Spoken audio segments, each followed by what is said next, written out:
Amazing Wendy, part 1. Oh, I think it was take 1. Did I mess it up? Hi, my name is Wendy, and this is my story at the well. I was born and raised in Bolivia. I grew up in a Catholic church, and I moved to the States 10 years ago. I first came to Houston, and that's when I found Jesus through a charismatic Catholic center in Houston. When I moved to Austin about 3 years ago, I tried to find a Catholic church here, and unfortunately I wasn't feeling connected.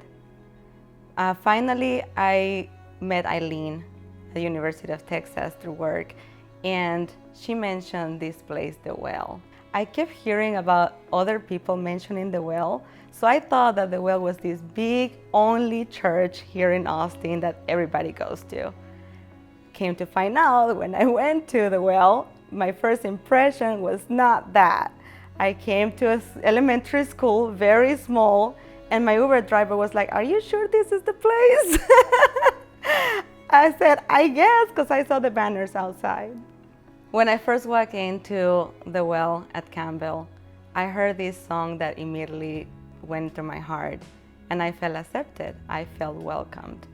The first person that talked to me there was Jenna, a dear friend of mine, and she invited me to a CG. I didn't even know what a CG was, so I went there, and I find out that it's this group of people that get together and they read scripture and they sing and they do fun stuff and we'll share meals. I love that because I never had that in my Catholic church. Our community group got larger and we had to multiply. That's how I ended up in the Slaughter Lane community group, which is the group that I go now. Then COVID hit and everything changed.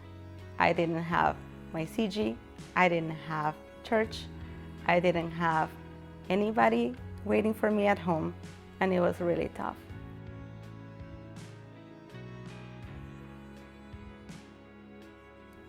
One day I thought about what I missed the most, and it was church. So I went to the Well website and I looked at ways to connect with them. And that's how I found out the classes. And one of the first class that I signed up for was the History of Scripture 101 with Adam. I thought that it was a very basic, simple class because it has 101 in it. And to find out that one Saturday I spent 8 hours doing the Deuteronomy project. It was intense, but it really did challenge me and it encouraged me because I learned so much. I made great connections with different people that I wouldn't have been able to meet. Then I got so challenged and encouraged by this class, and I signed up for almost all of the classes that the Well offered during COVID. It kept me alive, it kept me stable, it kept me encouraged. It makes me emotional to even think back because that's exactly what I needed. I needed that community, I needed that guidance, I needed that closeness to scripture that I couldn't get because of COVID.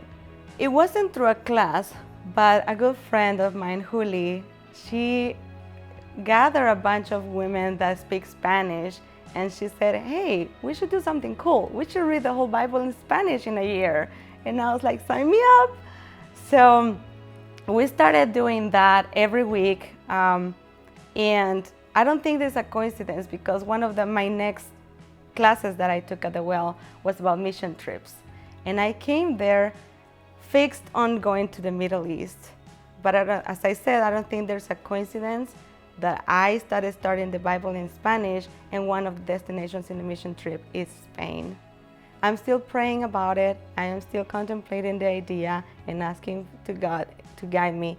If that's my place to be, that's where I will end up being. I was a stranger, and Jenna walked up to me and said hi, introduced herself. So I think that that's the reason why I'm here now. And I want to encourage everybody to do that. Say hi to a stranger at church.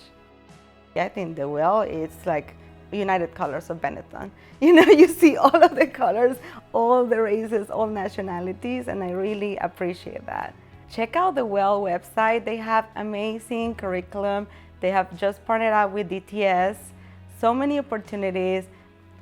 I guarantee you it's gonna be fun, you're gonna make new friends, and you're gonna learn a thing or two. For me, it was so helpful because it also touched on themes like racial reconciliation, which are so important from a Christian angle. And it talked also about theology, and it talks about purity and relationships in women. It's so important for the day-to-day basis with a Christian glasses on.